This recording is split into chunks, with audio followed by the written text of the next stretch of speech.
Please వాళ్ళని right sir. No time ఇవాళ please కానివ్వండి. తెలంగాణ రాష్ట్ర ప్రభుత్వం ప్రవేశపెట్టినటువంటి బడ్జెట్ 2026-27కు సంబంధించిన అంశంపై మాట్లాడేందుకు అవకాశం కల్పించిన తమరికి ధన్యవాదాలు అధ్యక్ష. బడ్జెట్ ప్రసంగంలో చాలా కీలకమైనటువంటి కొన్ని అంశాలను పేర్కొనడం జరిగింది. అందులో మరి ముఖ్యంగా ప్రతి పౌరుడికి సామాజిక, ఆర్థిక, రాజకీయ న్యాయం అందించడమే పరిపాలన లక్ష్యం అంటూ డాక్టర్ బిఆర్ అంబేద్కర్ గారు చెప్పినటువంటి మాటలతో బడ్జెట్ ప్రసంగాన్ని గౌరవ మంత్రివర్యులు ప్రారంభించడం జరిగింది. సార్, ప్రతి పౌరుడికి సామాజిక, ఆర్థిక, రాజకీయ న్యాయం అంటే ఏంటి? ఇక్కడనే అసలైనటువంటి అంశం ఉంటుంది సార్. ప్రస్తుతం తెలంగాణలో ఇవన్నీ న్యాయాలు ఉన్నాయా లేవా? సామాజిక పరంగా మన దేశంలాగే రాష్ట్రం కూడా కులాల వారీగా విడిపోయింది అధ్యక్ష. బీసీ, ఎస్సీ, ఎస్టీ, మైనారిటీ, ఓసీలని సామాజిక న్యాయం అంటే సమాజంలోని వ్యక్తులందరికీ కులం, మతం, జాతి, లింగం భేదం లేకుండా సమాన హక్కులు, అవకాశాలు మరియు గౌరవం లభించినప్పుడు అంబేద్కర్ గారి మాటకి అసలైన అర్థం దొరుకుతుంది అధ్యక్ష. సమాన అవకాశాలు అంటే ఏంది అధ్యక్ష? సమాన అవకాశాలు అంబేద్కర్ గారి మాటల్లో అవి ఉద్యోగ అవకాశాలు కావచ్చు, రాజకీయ అవకాశాలు కావచ్చు, ఇంకే అవకాశాలైనా కావచ్చు సార్. అంబేద్కర్ గారి అంతరాత్మ ప్రకారం సమాన అవకాశం అంటే సార్, ఈ సభలో 40 మంది ఉన్నాం సార్. జనాభా దామాషా ప్రకారం సీట్లు పంచుకుంటే అందరికి సమానమైనటువంటి సీట్లు వారి వారి జనాభా దామాషా ప్రకారం వచ్చినప్పుడు అది సమానం అనిపించుకుంటారు సార్. కానీ ఈ దేశంలో సార్, ఈ దేశంలో 23 ఐఐటీలు ఉన్నాయి సార్. 23 ఐఐటీలు ఉంటే సార్ 6043 మంది ప్రొఫెసర్లు ఉన్నారు సార్. అందులో 6043 మంది ప్రొఫెసర్లు 79% మంది ప్రొఫెసర్లు ఓసీ వర్గాల నుంచి ఉన్నారు సార్. 3137 మంది ఉండాల్సిన బీసీ ప్రొఫెసర్లు 676 మంది మాత్రమే ఉన్నారు సార్. ఇక్కడ సమాన అవకాశాలు అనేటువంటి మాటకు అర్థం లేకుండా పోయింది సార్ ఈ దేశంలో. అలాగే 27% రిజర్వేషన్ బీసీ వర్గాలకు ఉంది సార్. బీపీ మండల్ గారి నివేదిక ప్రకారం కేంద్ర ప్రభుత్వం 27% రిజర్వేషన్ ఇస్తే సార్, ఇప్పటికీ చూసినప్పుడు కొద్దిగా లెక్కలతో కంపేర్ చేసుకున్నప్పుడు బాధ అనిపిస్తుంది సార్. ఆర్థిక సమానత్వం అధ్యక్ష, ఎక్కడో దూరపు లెక్కలు కూడా వద్దు సార్, ఇక్కడ మన లెక్కలే చూసుకుందాం. ఇటీవల ఫోర్బ్స్ నివేదికలు, ఇతర ఫైనాన్షియల్ నివేదికలు పరిశీలించిన తర్వాత చెప్తున్నా అధ్యక్ష, తెలంగాణ రాష్ట్రంలో టాప్ 100 రిచెస్ట్ పీపుల్ ఎవరైతే ఉన్నారో, టాప్ 100 రిచెస్ట్ పీపుల్ జాబితా కూడా ఉంది సార్ నా దగ్గర. తీసుకుంటే సార్ అందులో 99 మంది ఓసీలు ఉంటే ఒకే ఒక్క ఆయన బీసీ వ్యక్తి ఉన్నాడు సార్. ఎస్సీ, ఎస్టీలు అయితే ఆ దరిదాపులలో కూడా లేరు. ఆర్థిక సమానత్వం విషయంలో సంపద కొద్ది మంది చేతిలో పోగుపడ్డదనేది చెప్పుకోవడానికి ఇది పనికొస్తుంది సార్. ఇక ఇదే బడ్జెట్ ప్రసంగంలో సార్ గౌరవ మంత్రి గారు చెప్పినట్టుగా ప్రజల నుండి పన్నులు వసూలు చేసి తిరిగి ప్రజలకే పెడుతున్నాం అనేటువంటి మాట చెప్పినారు సార్. సో అది పెడితే చాలా హ్యాపీ సార్, పెట్టాల్సిందే కూడా. కానీ జరిగిన వాస్తవాలు ఏంది సార్? ఒక్కసారి చూసుకుంటే దేవుడికి ప్రసాదం చూపెట్టి భక్తులకు పంచినట్టు అయిపోయింది సార్. మనం ఏమనుకుంటాం సార్, ఇక్కడ బీసీల పరిస్థితి కూడా అట్లాగే ఉంది సార్.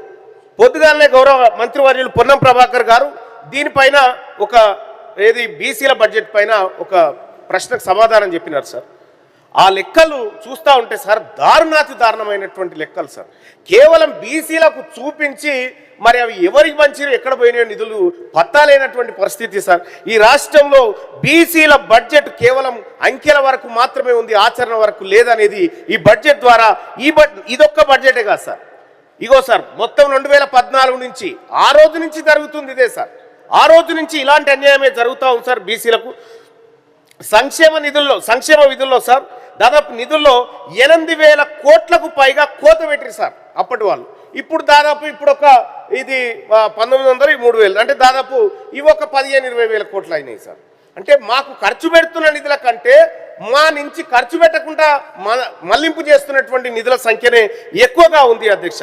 సో ఇది కాదు అధ్యక్ష. ఇంకా దీంట్లోనే అధ్యక్ష 2025-26 ఆర్థిక సంవత్సరంలో అధ్యక్ష ఇవాళ పెట్టినటువంటి లెక్కలు చూస్తే 2 లక్షల మంది బీసీ విద్యార్థులకు స్కాలర్షిప్లు ఇవ్వలేదని ప్రభుత్వమే ఒప్పుకున్నటువంటి లెక్క మనం చూసినాం సార్. సార్, ఇక ఫినిక్స్ పక్షి బూడిదలోంచి మళ్ళీ లేచినట్టుగా ఉంది అని చెప్పి సభ ప్రసంగంలో చూసుకున్నాం సార్. సార్, వాస్తవానికి తెలంగాణ ఫినిక్స్ పక్షి కాదు సార్. తెలంగాణ పుట్టుకనే చాలా బలంగా పుట్టింది సార్. ఆర్థికమైనటువంటి బలంగా పుట్టింది సార్. అనేక ఉద్యమాల ఆలోచనల మీద పుట్టినటువంటి తెలంగాణ రాష్ట్రం ఫినిక్స్ పక్షిలా బూడిదలా మారినటువంటిది కాదు సార్. వాస్తవానికి బూడిద ఫినిక్స్ కాలేదు సార్, ఫినిక్సే బూడిదైంది. ఇక్కడ తెలంగాణ రాష్ట్రం ఏర్పడ్డప్పుడు సార్, తెలంగాణ రాష్ట్రం ఏర్పడ్డప్పుడు మిగులు బడ్జెట్తో పుట్టినటువంటి ఈ రాష్ట్రము క్రమక్రమంగా sir, government is a continuous process sir, వాళ్ళ వీళ్ళ అనేటువంటి మాట కాదు.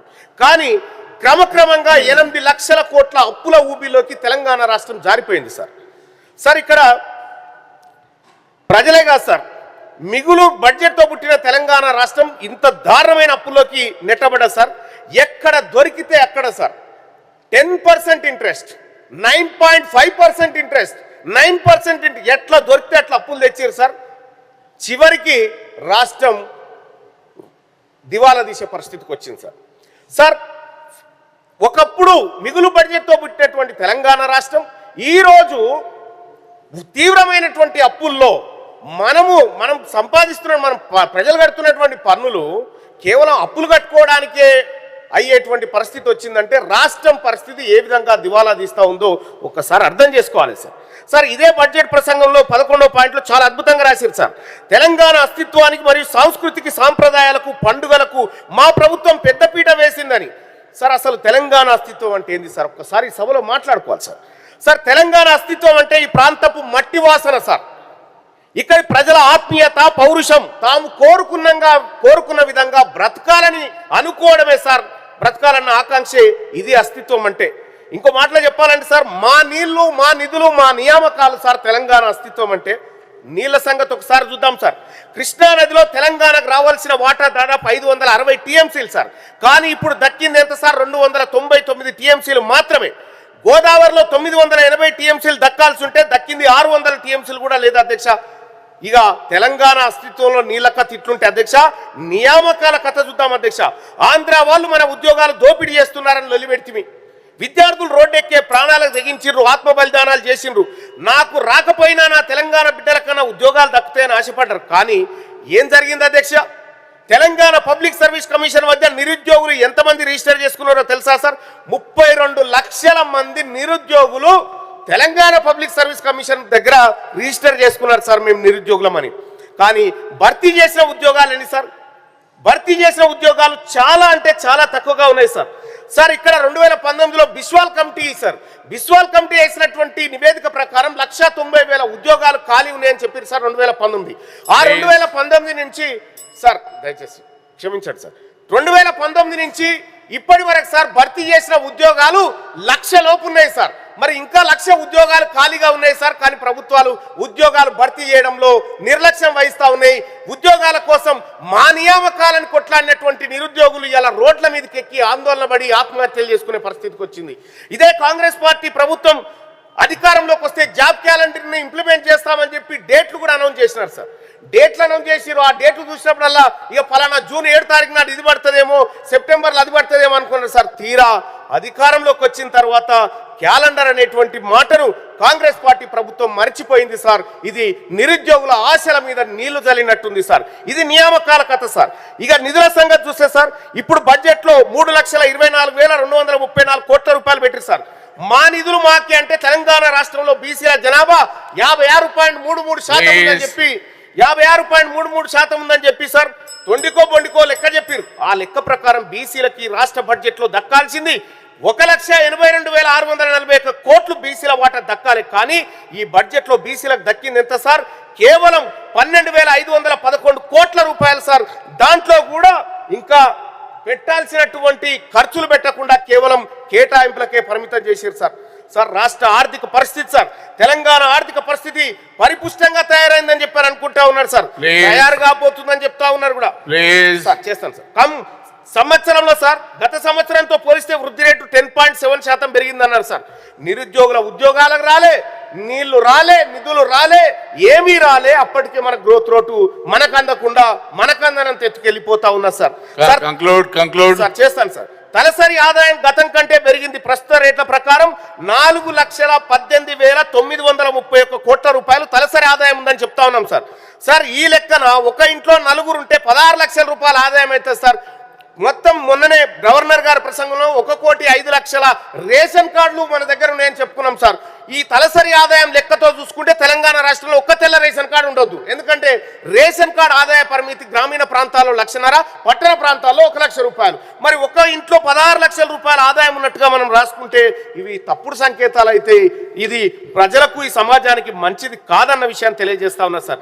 ఇక $3 ట్రిలియన్ సంబంధించి గొప్ప కలగంటా ఉంది సార్ ప్రభుత్వం. నేను కాదన్నాను సార్, కల కనాలి. ఈ తెలంగాణ రాష్ట్రం ఇంతకంటే గొప్పగా ఎదగాలి. ఈ సమాజంలో ఉన్నటువంటి ప్రజలందరూ అత్యున్నత స్థాయికి పోవాలి సార్. కానీ వాస్తవాలను కూడా మనం అంచనా వేసుకోవాలి సార్. నేను అడుగుతా ఉన్నా సార్, $3 ట్రిలియన్ సంబంధించినటువంటి రాష్ట్ర ప్రభుత్వం 2034 తర్వాత 2047 చెప్తా ఉన్నారు కదా సార్. గప్పటి దాకొద్దు సార్, నెక్స్ట్ ఇయర్ ఎంత గ్రోత్ అవుతుందో చెప్పండి కదా, చెప్తూ చాలు. నెక్స్ట్ ఇయర్ ఈ టైం కల్లా ఎంత గ్రోత్ అవుతుందో చెప్పగలిగితే నిజంగా మన విజన్ కరెక్ట్ గా ఉన్నట్టు అవుతుంది సార్. ఇక్కడ $3 ట్రిలియన్ ఎకానమీ సంబంధించి సార్ మైక్ కట్ అయిపోద్ది దయచేసి. నెక్స్ట్